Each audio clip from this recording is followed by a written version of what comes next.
is Los Angeles. Our Lady, the Queen of the Angels, as the Spaniards named her, the fastest growing city in the nation. It's been called a bunch of suburbs in search of a city, and it's been called the glamour capital of the world. A mecca for tourists, a stopover for transients, a target for gangsters, a haven for those fleeing from winter, a home for the hard-working. It is a city holding the hopes and dreams of over 2 million people.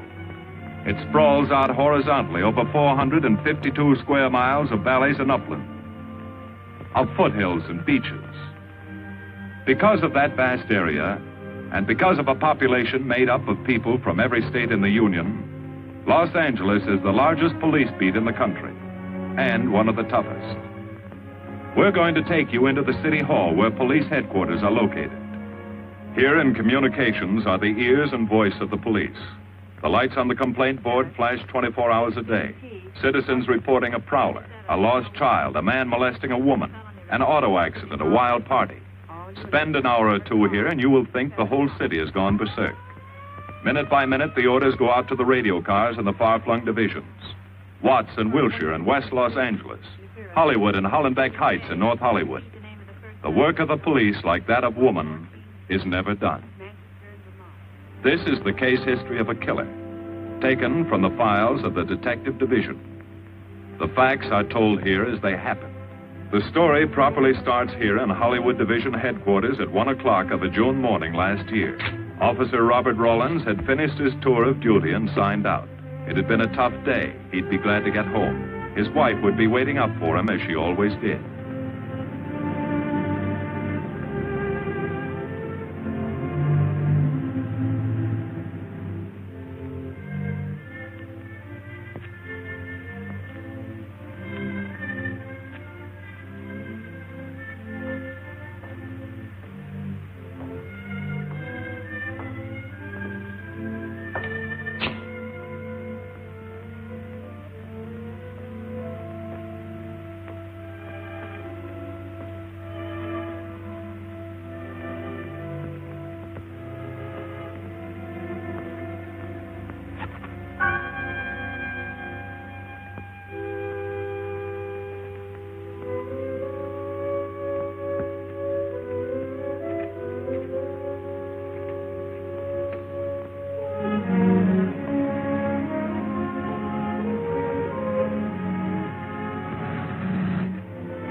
Hey, fella.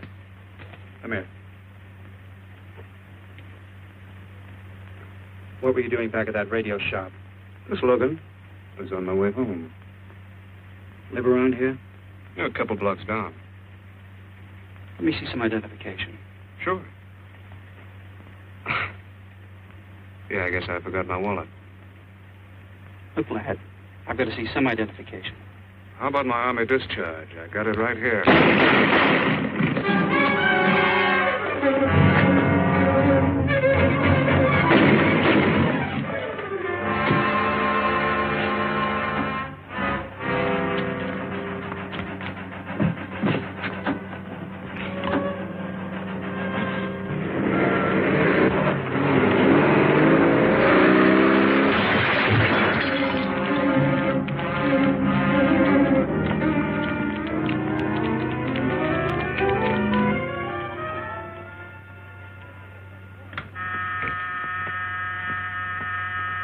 Police Department, Operator 27.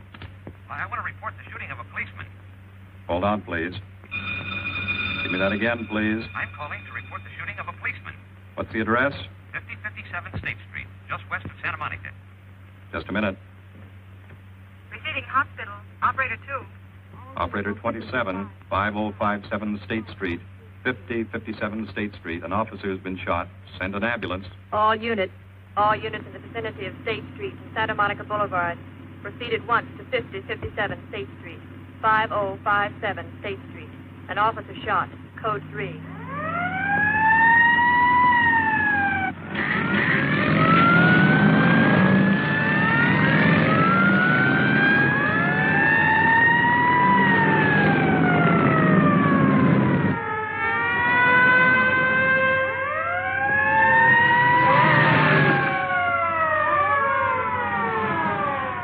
To Control 1. Control 1 to 80K. Go ahead. This is Breen. Instruct homicide to throw out a dragnet and pick up all suspicious characters in the area of the shooting. Also notify Sergeants Marty Brennan and Chuck Jones to report to me at the scene of the crime. Control 1 to 80K. Roger.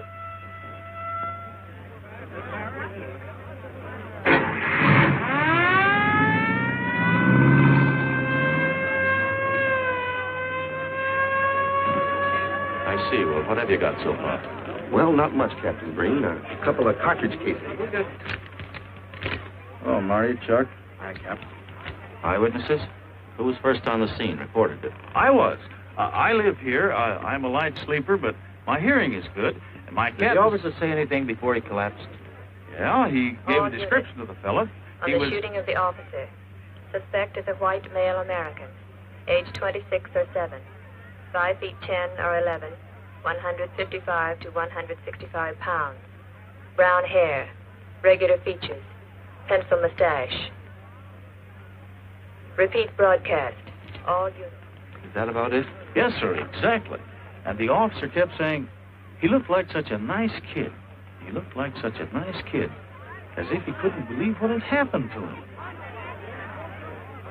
I see. Is that all? Yeah. Thank you very much. Yeah, well, anything else I can do, I'd be glad to help you. We may call you. Get his name and address, will you, Bob? This door been checked, Lee? Yeah, it's okay, Captain. Find anything? Nothing but some smudges so far. Found this in the glove compartment. I think it's nitroglycerin.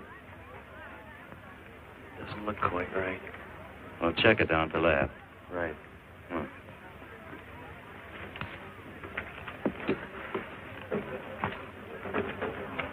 Open this up, Joe. No key, Captain. I'll try it open. Give me that bar, Frank.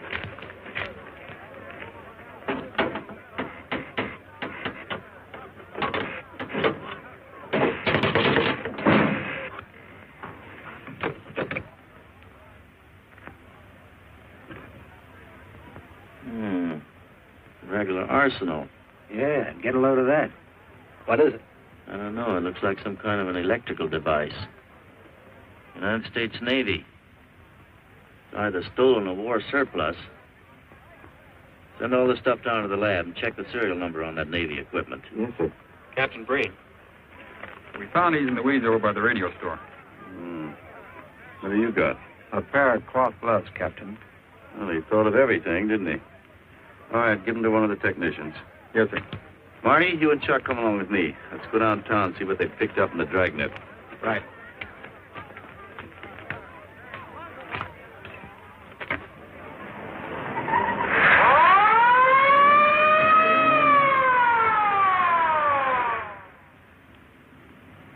You know him, Marty? Yeah. I know his wife, too. Ever since high school. Captain, I wish you'd let Chuck and me handle this case. All right. I don't want any dead heroes. I just want the man who shot Rawlins. The suspects began to arrive at headquarters in droves. The police tossed every motel and hotel and many private homes in a 4-square-mile area around the scene of the shooting. Every available radio car and patrolman and detective was out on the dragnet. The strings were being drawn tighter and tighter. Many a man returning from a date or a late party or a poker game surprisingly found himself in a squad car, its siren screaming as it brought him to the detective bureau. The dragnet gathered in some strange fish, and many ordinary ones. All the rest of that night, the detectives probed, needled, questioned, quizzed. Everything was checked. Fingerprints, names, addresses, stories. Every fish in the net was examined. Most of them thrown back into the sea, not worth keeping. Except a few parole violators and slightly shady characters whose stories needed a lot of verifying. I wasn't prowling no cars. Just taking a walk, you know, getting in condition. You were running when the radio car picked you up. Yeah? Maybe that's why the guys call me Punchy. He's got a point there. 2 felony convictions, no warrant, no warrant. He's on parole. Book him, violation of parole. Let's have the next one, Joe. What were you doing in that vacant lot? The vacant lot. Lot? What were you doing in it at that time of night? Niệm của mình cũng cho lo ngồi ấy siêu nổi là ngồi ấy 30 cái年 vì lúc ý lại của ngồi sinh thành nhé ngồi thành ca giờ tôi lừa đảo sang gì. You say your name is Ralph Henderson. So what? Well, you know, it's a funny thing, Ralph. There's a guy around this town that's been wearing your fingerprints. Only his name is Pete Hannon. Okay. So I'm dead. So what's one more confession in my life? Now you're talking, Hammond. Okay, Hammond. Oh, Larry. What have we got here? Oh, some robbery suspects. Candidates for San Quentin. Handsome here is the big shot. He runs the outfit. Have a gander at his record. Car theft, escape from reform school, robbery, assault with a deadly weapon. Not bad. Look at the heater we found on him. German Luger, fully loaded. Redhead here tried to carve up one of the arresting officers with this pretty toy. Nice boys. By dawn, many minor wrongdoings had been uncovered, and a few incipient felonies. The checking of the suspects had been thorough, painstaking, and tedious. But all the work was for nothing. The man who had shot Officer Rollins was not among them. He remained no more than a description, a shadow of a man, mysterious, elusive, deadly, hidden away somewhere in the vast city. As for Rollins himself, he couldn't help. He was in a coma at receiving hospital. Mrs. Rollins waited out the long, tense hours while her husband fought to live. Many another officer's wife had so waited. Many another will. The word came shortly after sunup.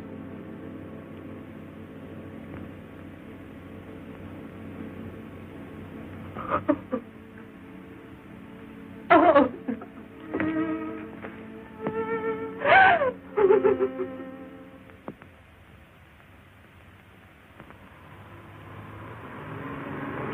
Day.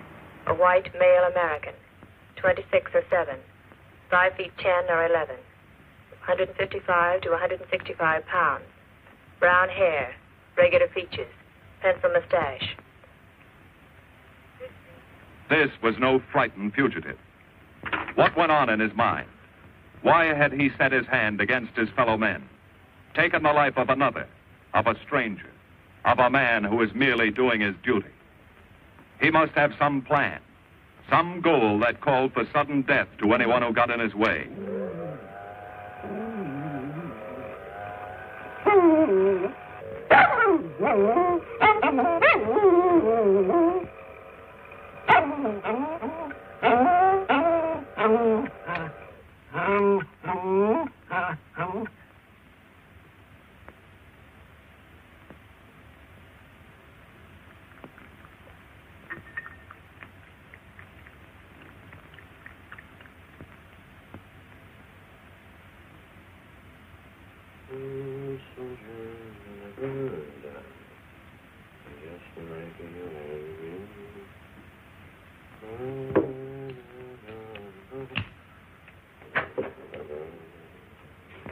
Good morning, boys. Morning, Lee. Hi, Professor. Well, I thought this was safe cracker soup. You gonna drink it, I hope? I'm really a nice guy. Stick around. I'll prove it. Come over here.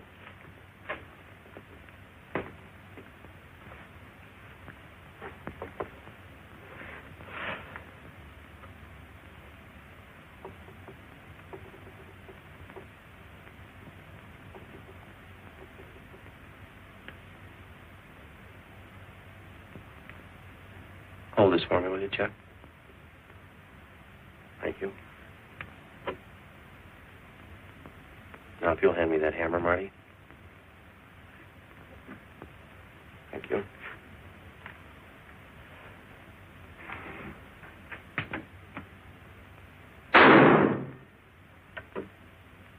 Yeah. Nitroglycerin. I didn't ask for a collection of fingers, just fingerprints. All those nice fingerprints on the car belong to the man it was stolen from, Cap. Nothing on the guns or picklocks? Not even an interesting smudge. The gloves. Common type, worn by undertakers. I'll check on them. They won't show anything. What did your scientific test show? A couple of little things. Tool identification on these picklocks. I got one under the scope. You want to take a look? Yeah.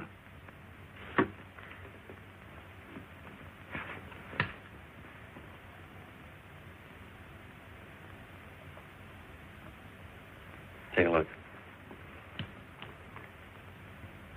I see. Well, it seems to tie the tool up with the lock. If that microscope could only tell us who did it. I'm working on that. No, only an amateur would carry that liquid dynamite in a car. This boy's no amateur. Took the precaution of desensitizing it so it'll take normal shock. Took a lot of other precautions, too. No fingerprints, no identification, nothing definite. Except he's scientific. Knows electricity. Is inventive. Yeah.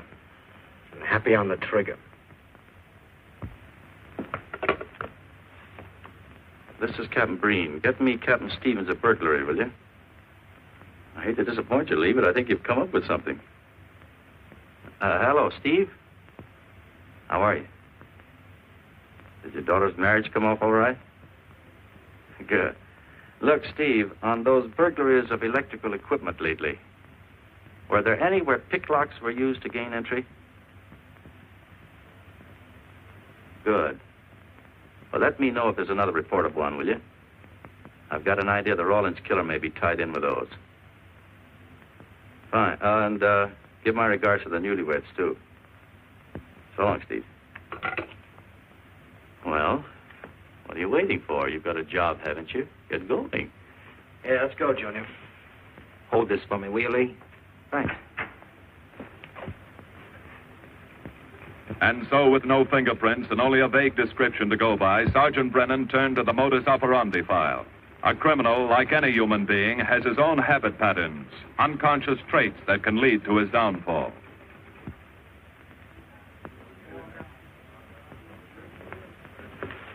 Well, there you are, Junior. List of burglars who use picklocks for entry. Oh, great. This narrows it down to just a couple of hundred suspects in this area. Give me a match, will you? That may not be so bad. This guy's improved on the system. Maybe he's left his trademark on some other job. Well, here we go, legging it all over town, asking a million questions. What you paid for, isn't it? Am I paid to associate with you, too, Junior? You could do worse. Not this year. Come on.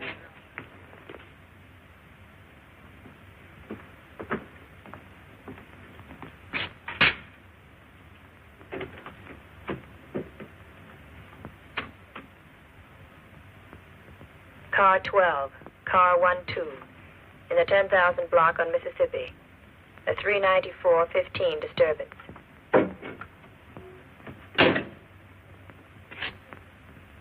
Car 80K, code 1.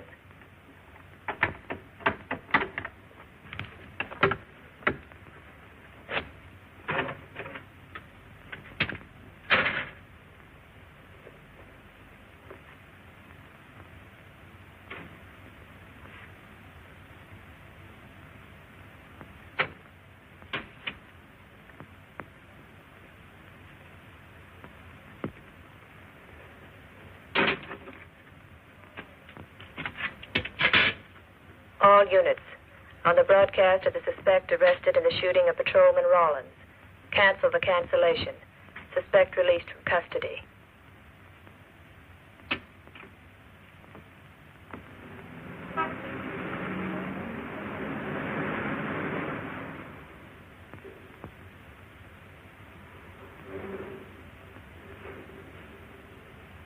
Oh, hello, Mr. Martin.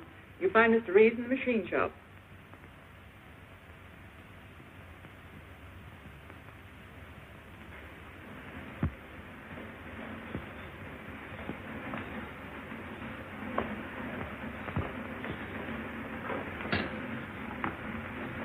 Hello, Roy. Glad to see you.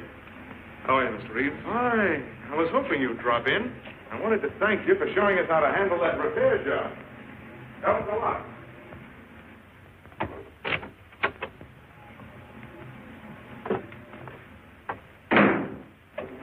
Oh, what have we got this time?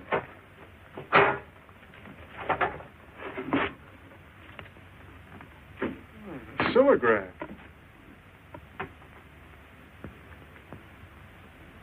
There are plenty of these around, Roy. Not like this one. Yes, I see. I suppose, as usual, you've added your own improvements. You know, it seems wrong that a man of your talents should bother consigning equipment for rental. I'd like to see you devote yourself entirely to experimental electronics. It'll come one day. I'll have a place like this. Well, why wait? I've got a pretty good setup here. You'd have modern equipment to work with, a lab, and my confidence. Thanks, Mr. Reeves. I have other plans. But, Roy, you can't tell where it'll lead.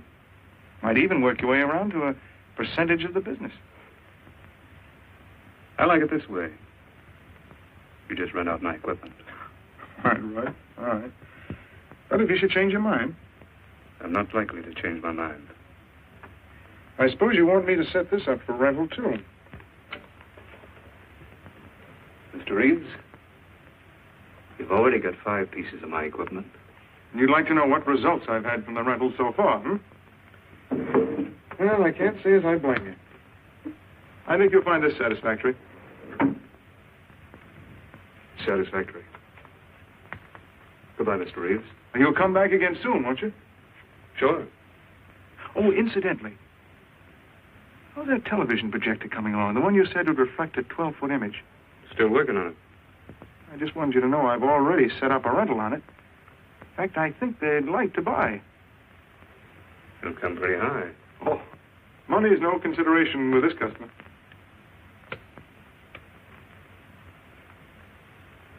Tell him he can pick it up tomorrow. I thought you said it wasn't finished yet. It'll be finished.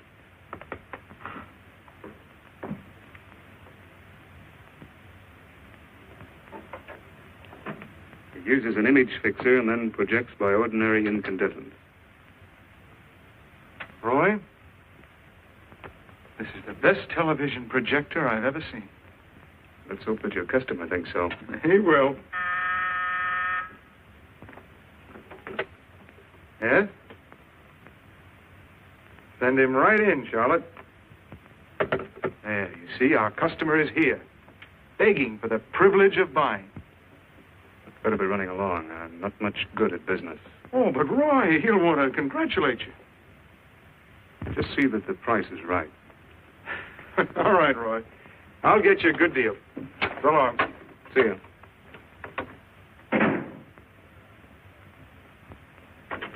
Well, Mr. Dunning, come in. Isn't it a beauty?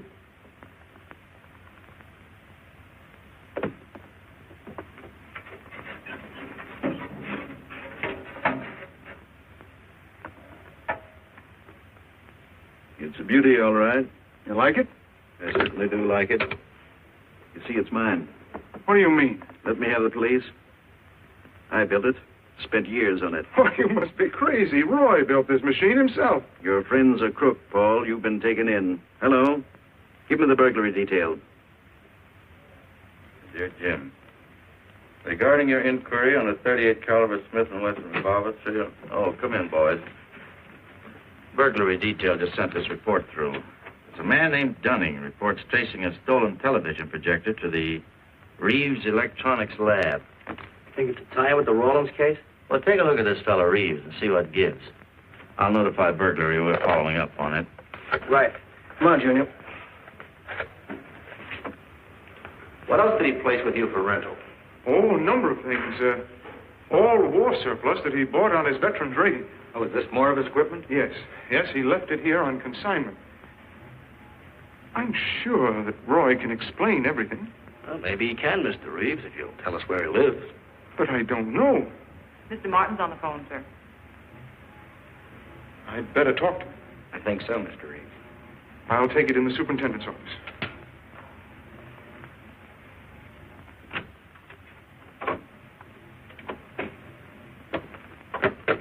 Tell him that you sold the set, and his money's waiting for him here. Find out what time he's coming by. Put Mr. Martin on.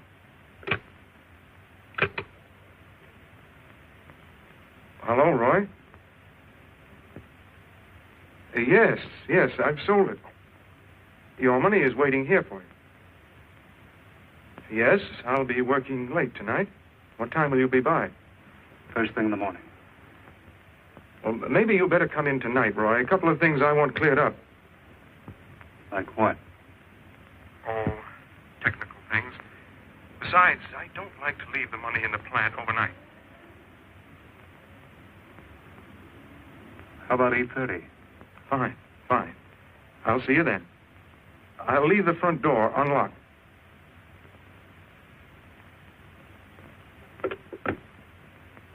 You'll be here at 8:30.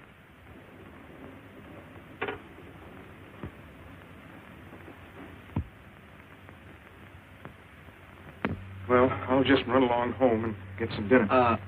We'd like you to stay too, Mr. Reeves. Why? For company. You want to cooperate, don't you, Mr. Reeves? Certainly. Good. Now, you just wait in your office. We'll be around. Very well. This way, gentlemen.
Reeves.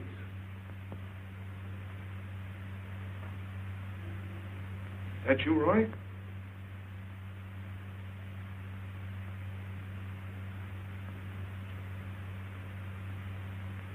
Go outside and block that alley door.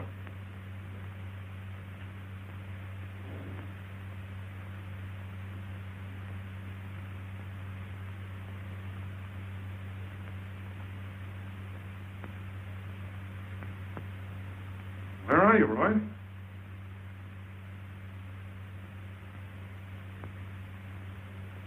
Who's in here?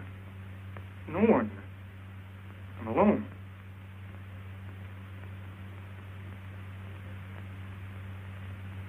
Come on in. I've got your money for it. Bring it out here. All right. Just a minute.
No.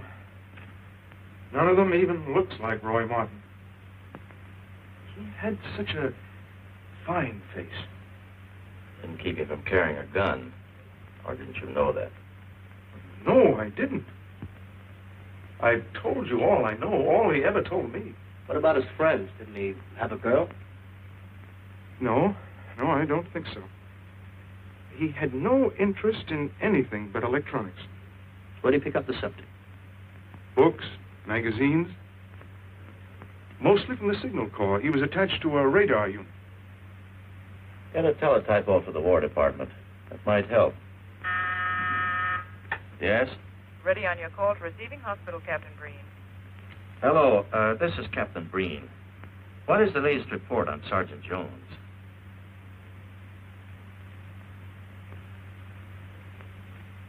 I see. Well, let me know if there's any change, will you? Thanks. Chuck's in pretty bad shape, Marty. He's paralyzed. May never walk again.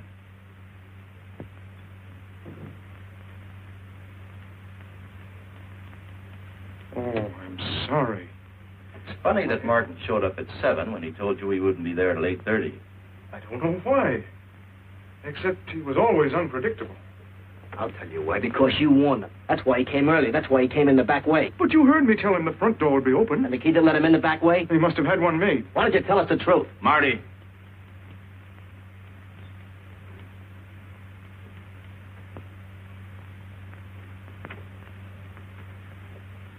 Now, look, Paul. You can make it a lot easier for us to believe your story if you'll just give us some facts. Something that might help us. I told you all I know. I've been gullible, all right, letting him make a fool of me. But I'd do anything to make up for what he did to Detective Jones. Sure you would.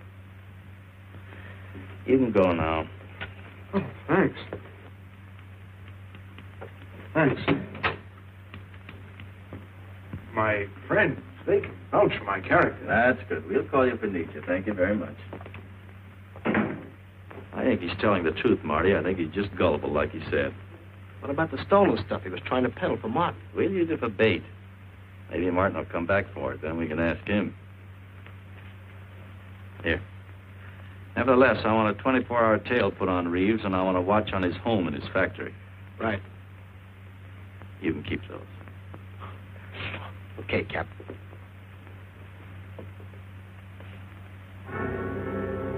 And now the killer changed his tactics, his modus operandi. It would baffle the police. They always expected burglars to remain burglars, not go in for stick-ups. They'd never tie this up with him. So wearing a variety of disguises, coming and going like a shadow, ready to kill if cornered, he struck the bottle stores in a one-man blitz that had the robbery detail dizzy.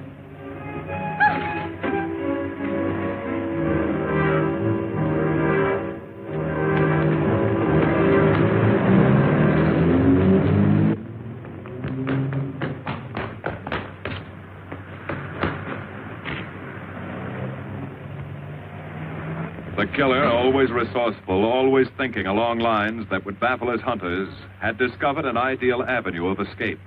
Under Los Angeles is a vast and intricate system of huge storm drains built to siphon off the flash floods of the rainy season.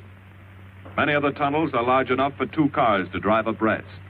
Here were 700 miles of hidden highways. Ideal for the use of someone who needed to hurry from place to place without being seen. Ideal as a hiding place for guns and supplies in case of emergency.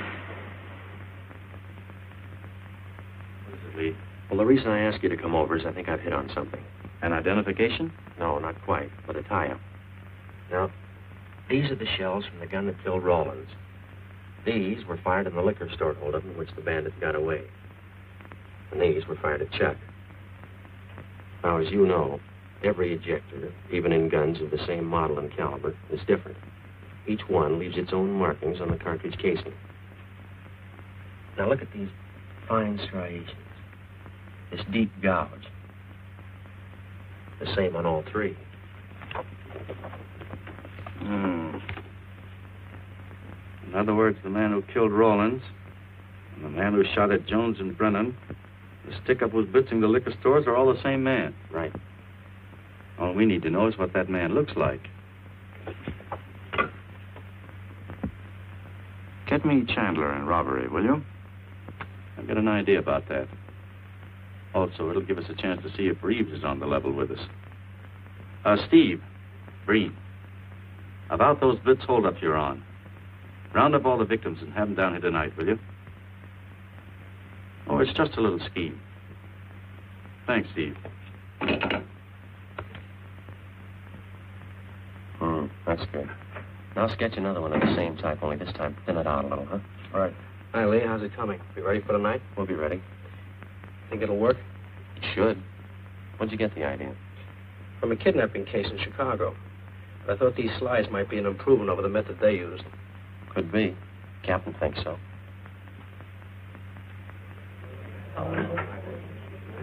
Yes, good evening, ladies and gentlemen. May I have your attention for a moment, please? You've all been asked to sit in on a little experiment tonight. We're going to try to build a picture of a face.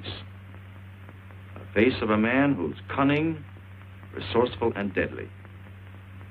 He's a man who killed a police officer. Now, some of you he held up at the point of a gun. You may have seen his face, remembered something about it. And we want you to tell us exactly what you remembered. Whether it's his hair, eyes, nose, or mouth. And we're going to try to put those pieces together so that they add up into a picture of the face of the man we want. Now, you can see how we're depending on you. Lights? Now, first, we're going to concentrate on the type of hair our man had. And if the picture looks anything like his hair, I want you to speak right up. All right, the first slide, Lee.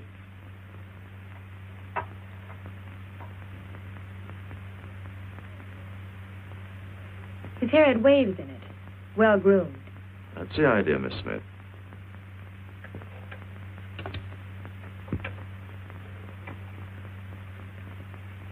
Is that any closer? No, it was parted on the side.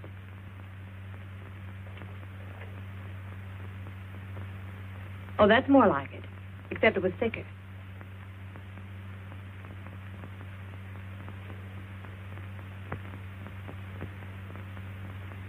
Oh, that's very close. Yes, that's the way his forehead looked. It was broad and high. All right, hold that slide. Now, the next series of slides will take into account his eyes.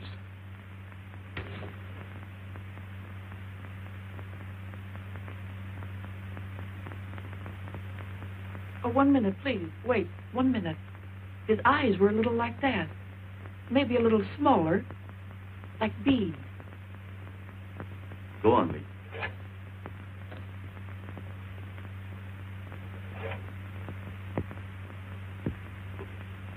Now you've got it. Now, hold that slide, Lee. Anyone else? That looks like him, only a little madder. He had a patch over one eye when he come into my place of business. I remember noticing that the one showing was blue. Well, the guy that stuck me up had on horn-rimmed glasses. He was wearing a Band-Aid across his nose when he knocked me over. Uh-huh. All right, hold that, Lee. Well, so much for the eyes. Go ahead.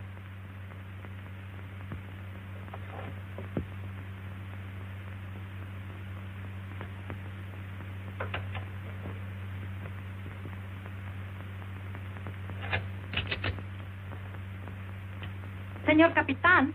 Yes, Miss Montalvo? Ay, ¿cómo se dice en inglés? A sus órdenes, señorita. Ah, qué bien. En este bandido, la nariz fue chata, como aquella, pero un poco más chata y más ancha. Like that, Captain, but more snub, wider. Try another one, Lee. Como aquella, casi la misma. She says that's about it. Thank you very much, Miss Montalvo. Get Reeves. Any more comments? That's pretty close, all right. Pretty close. Perfect. All right, now we'll start on the mouth and chin. The next series, Lee. I think his lower lip stuck out more. The mouth was thin and mean, like it never laughed. Go ahead. Something like that, but thicker lips. There. That's it. That's him. All right, now hold that right there, Lee. Oh, come in, Mr. Reeves. Good evening, Captain. Did you ever see that face before? Why, it's Roy. Except for the hair being a little lighter and the eyebrows heavier. It's Roy. You're sure? I'm positive I'd know him anywhere. Lee, I want to retouch the photograph. Now lighten the hair and give more body to the eyebrows. Right. Lights. That's all. Thank you very much. You've been a great help. It's positively amazing how you found out what he looked like. Well, we're looking for an amazing criminal, Mrs. Johnson. Thank you and good night. Good night, Captain. And so the face of the unknown killer, built up from fragments of evidence, was sent out all over the country. To chiefs of police, to sheriffs, to county constables and county jailers, to the wardens of prisons, to all postmasters and postal inspectors, to the agents of the Treasury Department, to the FBI. They showed that picture to the inmates of jails and prisons, to men with a wide acquaintance among the cat burglars and the violence boys. Informers and con men and sharpshooters were quizzed, those on the fringe of crime and those deep in the rackets. Many wanted to help. Nobody could. No one in the underworld recognized that mysterious face. He was as unknown as if he had lived in the 16th century.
Reeves. Roy. Listen carefully, Reeves. Control yourself. I know you're alone in the house. Act like you're alone. Cops are watching every move you make. Police here? I got you staked out like a muskrat hide, watching you around the clock. Here at your plant, tailing your car. Sit in that chair. We got 3 books.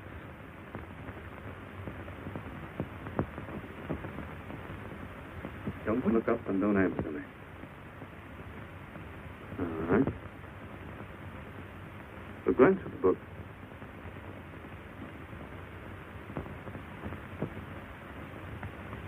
Pick one of them.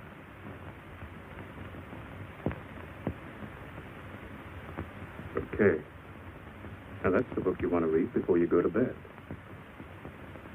Now, get up and turn off the lamp.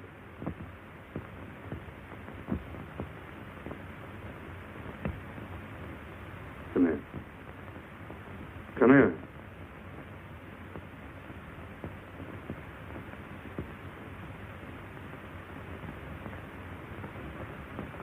Go in the den.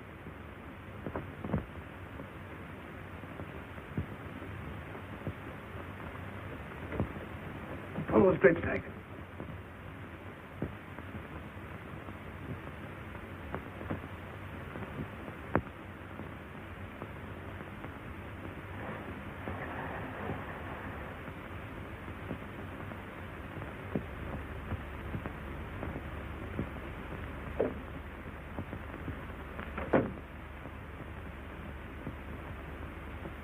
Get away from him.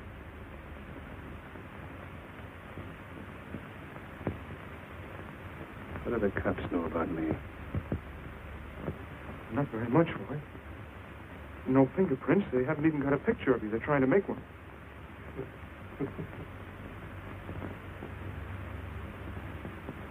How much cash you got in the house? None. I never keep any cash in the house. It isn't good business. Suppose you think it was good business letting me walk into that trap. No, I know. Don't do anything you'll regret. Now listen to me.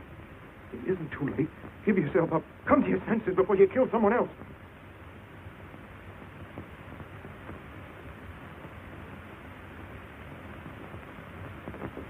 What do you mean, someone else? What do you mean? Nothing.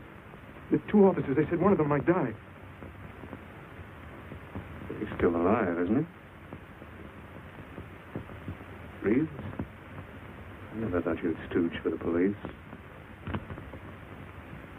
You almost got me killed. Roy, you know the police are right outside. You'd never get away with it.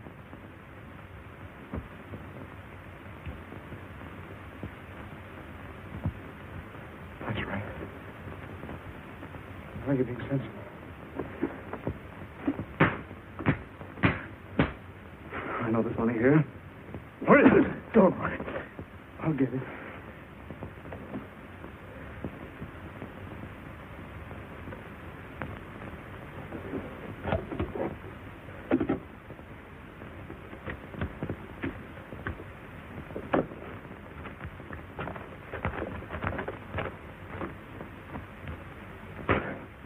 Not enough. Stuff you got in mind is worth thousands. I'll get more. Get it. Keep it handy. I'll be back next week and next month. But get it and have it ready. Just give me time.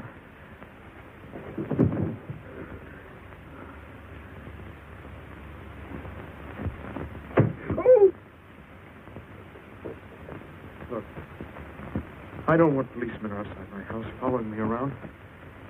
That's what made Roy suspicious. I'm leaving in the morning. I'm afraid I'll have to disappoint you, Paul. Unfortunately, you're our bait. I won't do it. I've done enough. Look, no one's done enough until we find this killer. I asked you to keep a sharp lookout on this house, Marty. I did. Two of the best undercover men in the department were assigned here. That didn't keep Martin from getting in. What's the matter? You tired?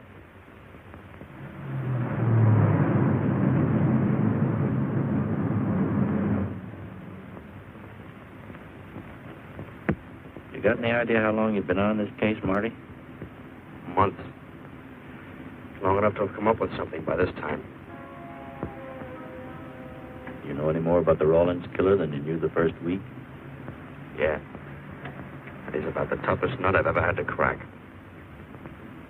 That's what I told the chief when he called me in this afternoon and wanted to know why the case hadn't been broken. Look, Captain. Rollins was a friend of mine. So's Chuck. I've got a bigger stake in this than the chief knows. I'm doing everything I can. I'm afraid afraid it's not enough, Marty. Maybe you're too close to it to see it clearly. Maybe it needs a fresh team, a new viewpoint. I think you better take a couple of weeks off, Marty. Starting tomorrow. Anything you say, Captain.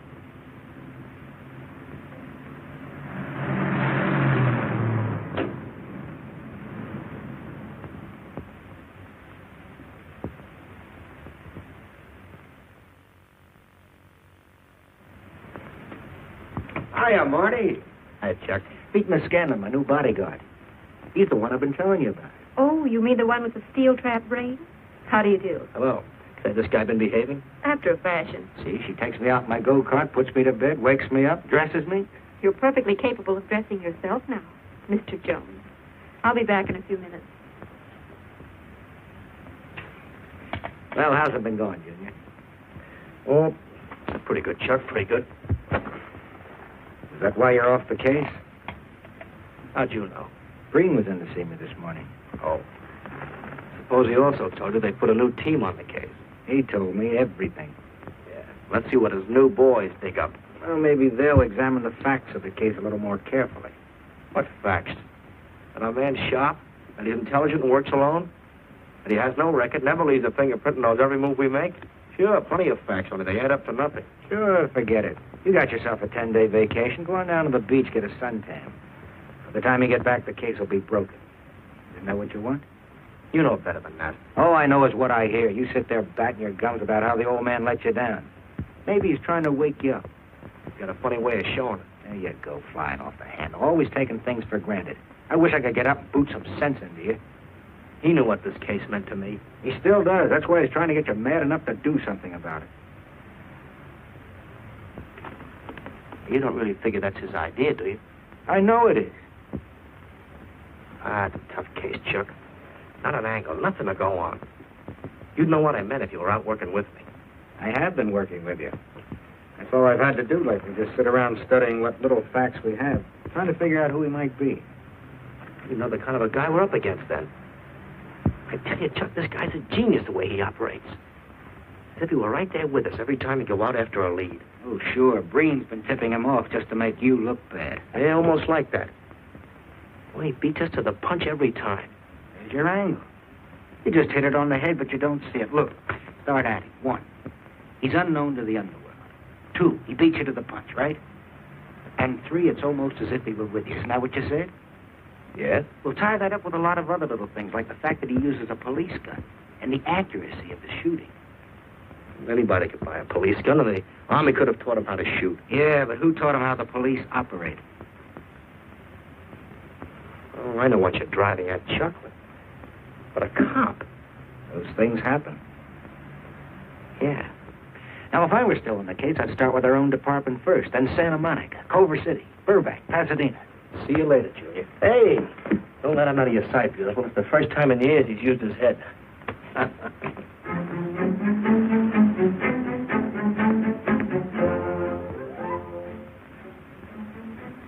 But you get a print of every mug we take. We always send L.A. a copy, Sergeant. It's personnel photos I want. You mean of our boys? That's Roland's killer, isn't it? That's right. You've checked your own department. We did that first.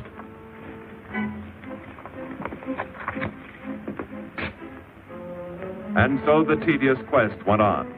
Sergeant Brennan wore out his shoes and his patience, going from police station to police station, checking photos until his eyes were blurry. For police work is not all glamour and excitement and glory. There are days and days of routine, of tedious probing, of tireless searching, fruitless days, days when nothing goes right, when it seems as if no one could ever think his way through the maze of baffling trails and criminal leads. But the answer to that is persistence, and the hope that sooner or later something will turn up, some tiny lead that can grow into a warm trail and point to the cracking of a tough case.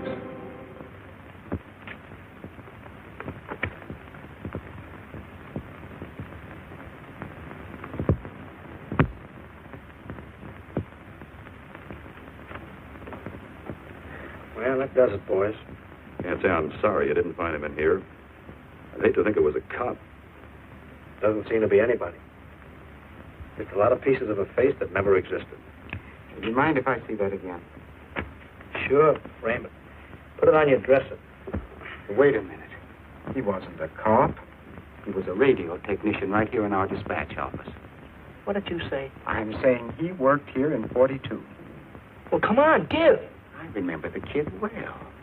He was sort of strange, never bothered with anyone in the department, just kept to himself. But he was in line for promotion when he was drafted. Where was he living at the time? I don't remember. Try the dead files.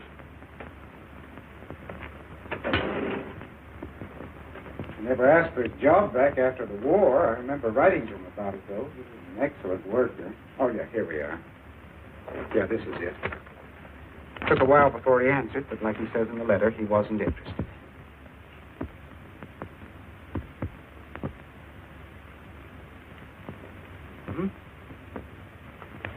Postmarked Hollywood. No return address. What do you want us to do? All the work? Oh, thanks a lot, Freddie. You remember, he was a civilian employee.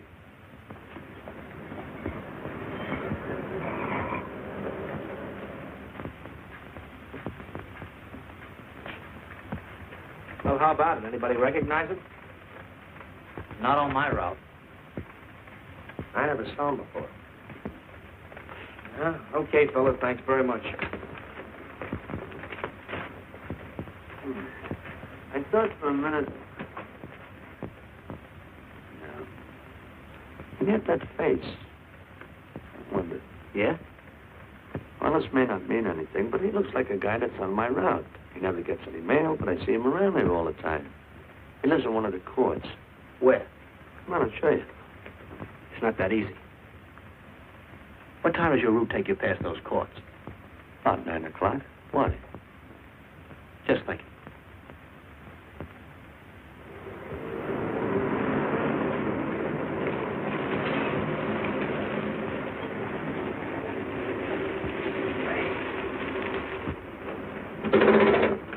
You got any chocolate milk? Sure have, buddy.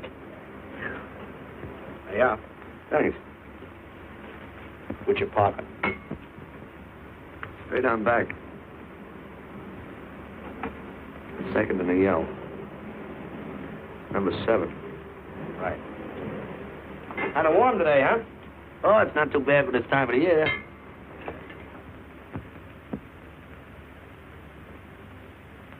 Good morning. Morning. You're new in the route, aren't you? Yeah, substitute. What happened to the other fellow? Sick. Oh, what's the matter with him? I don't know. I catch everything. Hear about it on the radio, and next morning I got it. Too bad. You aren't very social. The regular fellow always stops and talks to you. Sorry, Letty, I'm a little late this morning. I was hoping maybe you could help me. There's something very funny going on in this court. Yeah? I was scared to go to the police with it. I thought maybe I might be poisoned. What? Yeah. By the manager. She's a witch. She's a what? A witch. She puts poison in my milk. Oh, I see. Look. Switch the bottles when she isn't looking, see? Drink our milk.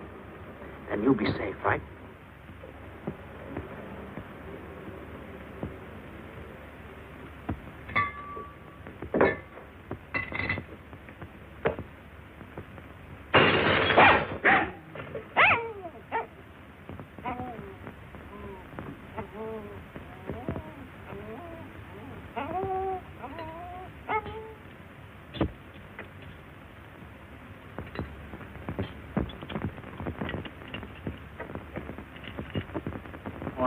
I had a little accident. Got a mop, I'll clean it up. Leave it be. I'll clean it up myself. Okay, mister.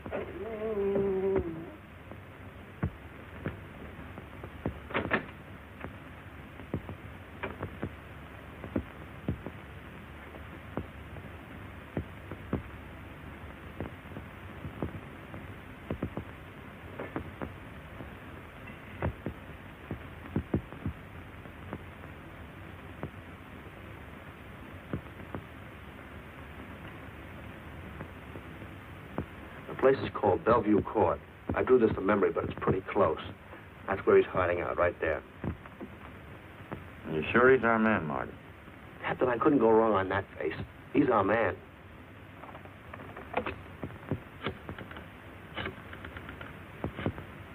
Now, there are 5 cottages in this area, and 2, number 6 and 7, in the L at the end of the row. Our man lives in number 7. This building department plan will show you the whole layout. It's bounded on 3 sides by Fuller, Santa Monica, and Poinsettia. Now, the court is partly surrounded by a high wall. Breen, homicide. Good. You keep your eyes open until we get there. Morgan has just gone into his bungalow alone. Any questions? All right, you all have your instructions. Let's go.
We're out on time.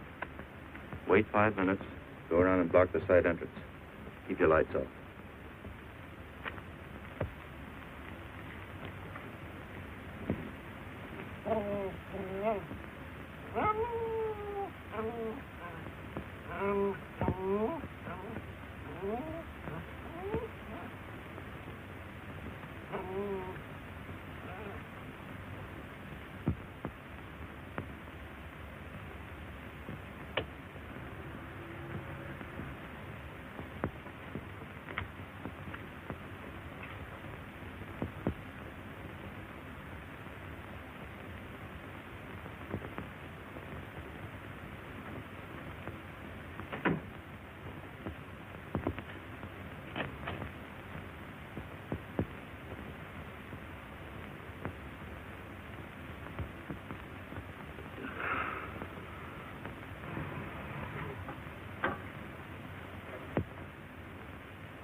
He's loose.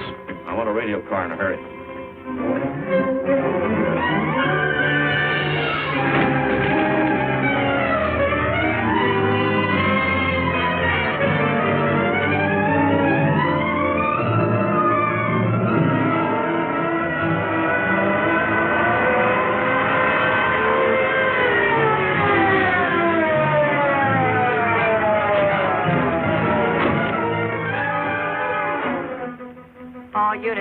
All units in the vicinity of Santa Monica and Fuller. The murder suspect in the Rawlins killing is at large.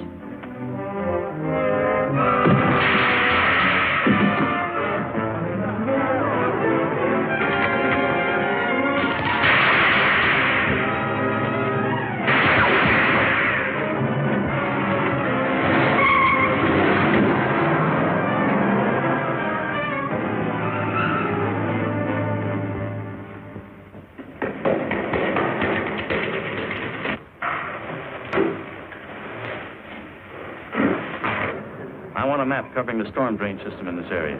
Get it? Meet me at Venice and Garfield. Jones, Miller, you stay here in case he comes up for air. I want a man at every other drain entrance along this line. Got to come up somewhere. Come on, Marty. You're driving.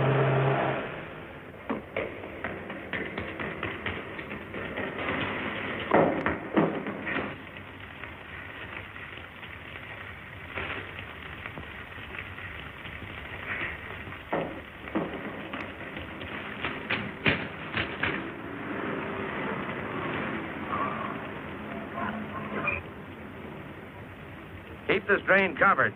It's liable to pop out anywhere.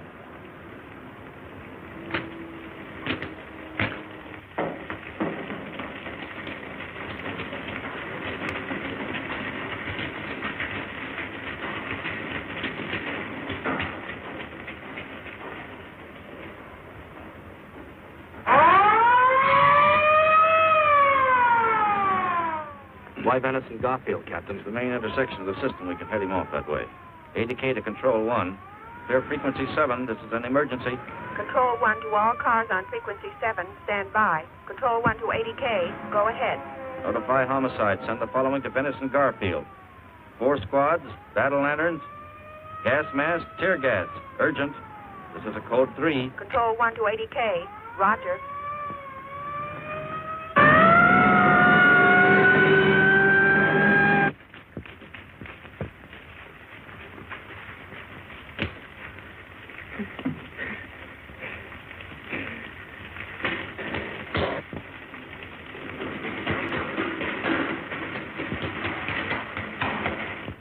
Probably head down this main drain to where it comes out at the Rio Hondo. Now, you take your squad and cover that exit. Right. Keep all spare radio cars cruising back and forth along this main street. Watch the curb inlet. We'll go in here.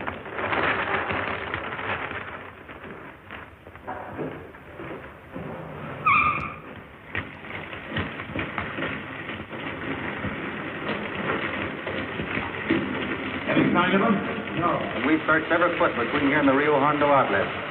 And he must be up ahead.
son.